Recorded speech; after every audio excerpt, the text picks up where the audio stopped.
I had to stop thinking normal. I had to stop thinking normal. I can no longer be a common man walking around doing common things. But no one taught me this stuff. It wasn't like I had, I paid a trainer to come train me. Jenny Craig didn't come down and miracle my ass. None of this happened. It was on me. And that's the thing you have to realize. Everything you do, you may have some support, you may not, but it's on you. You have to make the decision whether you want to be a badass or whether you just want to be mediocre and everything's okay. We have to break the barriers within our minds, within the world. And it starts with yourself. It starts with yourself. You got to break the barriers down within yourself and just go there. You got to go to yourself. You're going to find peace from going to war with yourself because we all got shit. We all got shit. People look at me. The reason why my story resonates with people because I don't hide. I'll tell you exactly who the fuck I am. I will admit to it. People are great at hiding. So they want to just find peace. No, you got to take your shit, fix whatever's fucked up in you. Don't just shove it under the rug. Fix it, and then you'll find some peace later after you fix some shit. So now I'm realizing this. I go home, several months go by, and now I'm like, okay, here we go. It's time to be a Navy SEAL. With success in life comes more haters. Don't make them hurt your feelings. Use them for fuel. Use them for energy. In times of need, put them on the fucking mental Rolodex in your mind. And when you don't want to do shit, roll through your brain. Pull up that motherfucker that you need. That person who said you couldn't do something. Weren't fast enough, good enough, smart enough, whatever the fuck it may be. Use it for energy. Instead of killing them with kindness, torture them with fucking success. In life, we have to continue pushing past the odds. Use everything this world has to give you for fuel. Stay hard. It's so easy to be great nowadays, my friend, because most people are weak. Most people don't want to go to that extra mile. Most people don't want to find that extra because it sucks. It's miserable. It's lonely. You talk about that you were kind of, lonely by yourself. I was the same way. And that used to hurt me growing up. Now I fucking thrive in this shit. That's the only place to be. We all have a dungeon. I'm just willing to talk about mine. Yeah. Most of us aren't willing to talk about it. I'm willing to talk about my dungeon. I wasn't building that so-called mental toughness. Mental toughness isn't something that you sample. It's something that you live in every day. So when something hard would happen to these kids, like in Hell Week, it would draw on something that made them very insecure. And they look for comfort. Whenever hardness comes, and you don't know what it is, it may be different for you than it is for me, but you go back to your insecurities. And then when you go back to your insecurities, you then look for comfort within those insecurities. And we all look for that cookie that your mom used to give you when you were sad, when you were sick. We look for our wife or our husband. We look for comfort. It's in those moments you must retrain your mind to think differently in hell. This isn't for the masses. This is for those who want to leave normal behind. Those who are in search of a new realm. It's a lonely journey. You're isolated. Those who used to keep pace with you will fall off. They'll see where their world ends and yours begins. Your ability to suffer, endure, outwork must be greater. You must be willing to extend yourself to the limit with no guarantee of success. Every day, you must ask yourself, did I do enough? Stay hard. The physical standard is not what they need to meet. It's a mental standard you must meet in life. So going back to when I was sick, I was hitting the physical standards. I wasn't meeting the mental standard. The mental standard is you must know how far you've come. I had come 8,000 miles from where I started.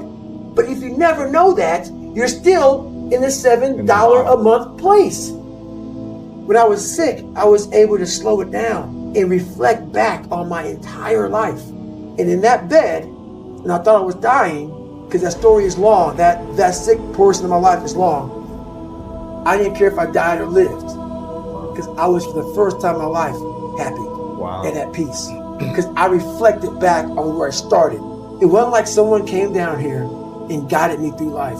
When you figure this out on your own, the amount of pride and dignity and self-respect you have.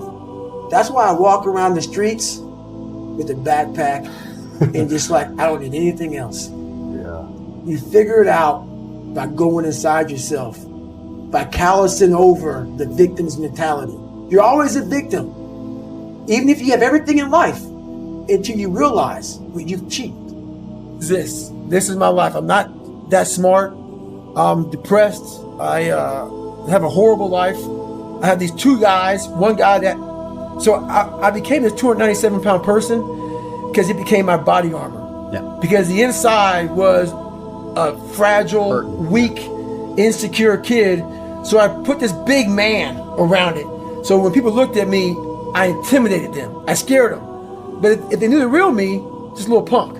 Yeah. I was a little punk kid in a 24-year-old guy's body. So I said to myself, I'm gonna run 4 miles. My first run out the gate, I'm gonna run 4 miles. I ran a mile, I ran a quarter of a mile, walked home, sat on the couch depressed. I said, man, there's no way I can do this. But what I realized though, is I wasn't gonna give up, because I already given up a million times. And I thought about how would I feel at 50 years old if I gave up now? I mean, not to have, so I kept all this stuff in my mind. And basically, I started becoming obsessed. I slowly, it didn't happen that night on the couch. Right. Over a period of time, I started becoming obsessed with studying, with weight, with being somebody, with making people who thought it was gonna be nothing kind of like feel like shit. I became obsessed with, you have to make this right. And the only person that's gonna do is yourself. So I became obsessed with just being obsessed.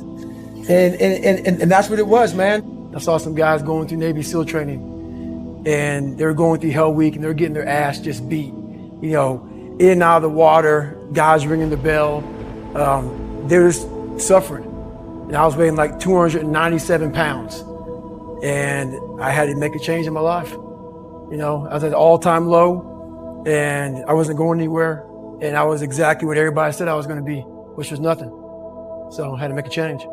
Well, for me, growing up, I came from a horrible background. I got called nigger every day of my life growing up. One of the high ups in the KKK, son, sat behind me in 2 classes. So he called me nigger all the time. Got my first car. They spray painted nigger, we're going to kill you on it. So I was just an insecure, scared kid. And the only way I could find myself was through putting myself through the worst thing possible. No one was helping me out. One time this person drew a picture of me and said, we're gonna kill you nigger on my Spanish notebook. And I took it to my principal. And my principal said, they spelled nigger Niger. That was the best advice he can give me. So long story short, what I realized was no one was here to help me. And the feeling I had every morning, I looked in the mirror, was horrible. And I didn't want to feel like that anymore. And how I felt was a kid going nowhere, a kid that was scared. And most kids will accept that and look for help. But the best thing that happened to me, no one helped me. No one felt sorry for me. No one looked at me and said, like this day and age, they'll take you in and they'll tell everybody, stop picking on this person.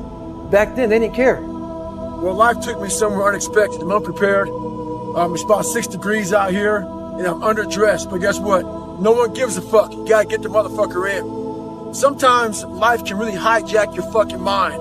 When that happens to you, you're all fucked up. Your goals, your ambitions, everything is out the fucking window. In life, we all go through different things. Sometimes your girlfriend or boyfriend breaks up with you. Guess what? Get the fuck over it. They no longer want you. Maybe you failed a test in school. You worked your ass off. Guess what? You failed the fucking test. Get over it. Move past it. Learn to not let life hijack your brain. At work, you've been working your ass off for that new promotion. You don't fucking get it. Someone else does. Maybe they kiss better ass than you do. Guess what? Get over it. Life will hijack your mind if you let it. Don't allow all these things to make you a lesser person. You must own your mind. Don't let life own yours. Get after it, stay hard. I had to figure out I wasn't going to be a punk kid all my life. So the only way I could turn around was to suffer. I had to build calluses in my brain the same way I built calluses on my hands. So I broke the Guinness Book of World Records for pull-ups a long time ago, but I failed at it twice. And I did 67,000 pull-ups in trying to break this record. So to do 4,030 pull-ups, I had to do 67,000 for training for that. Wow. And so what I realized is for me to become the man I wanted to become, I saw myself as the weakest person God ever created. But I never blamed God for anything he did to me. So I wanted to change that to be the hardest man ever created. Am I that? I don't know, but you had to have a goal. And my goal when I was sitting there, not going to school, being bullied, having no self-esteem, my goal was the only person that's gonna turn this person around is me. The only way I can turn it around is put myself through the worst things possible a human being can ever endure. And that'd be the only way that I can build this brain to handle anything that comes in front of it, callousing my mind through pain and suffering. Well, my biggest advice to him is that, first of all, he won't like what I say to him, because I'm gonna say the exact opposite of what today's world is saying. So we read a bunch of books nowadays. As humans, we want to find out how to be someone else. What we don't do is we don't go inside. So literally turn yourself inside out. Read the book that says, like we're writing a book every day of our lives, but we never read that book. So what I would challenge this young man or young woman to do is you have to look inside of yourself to see what you really want. What are you passionate about? We use these words and these little phrases of only the strong survive and all this other crap. They're all just fucking words. I get so tired of hearing people just talking. Like right now, someone may think Goggins is just talking. You don't know me. So when I speak from passion. I speak from experience. I speak from suffering. I have to tell this young man or woman that the only way I believe, and this is my experience in life, the only way you're ever going to get to the other side of this journey is you have got to suffer to grow. To grow, you must suffer.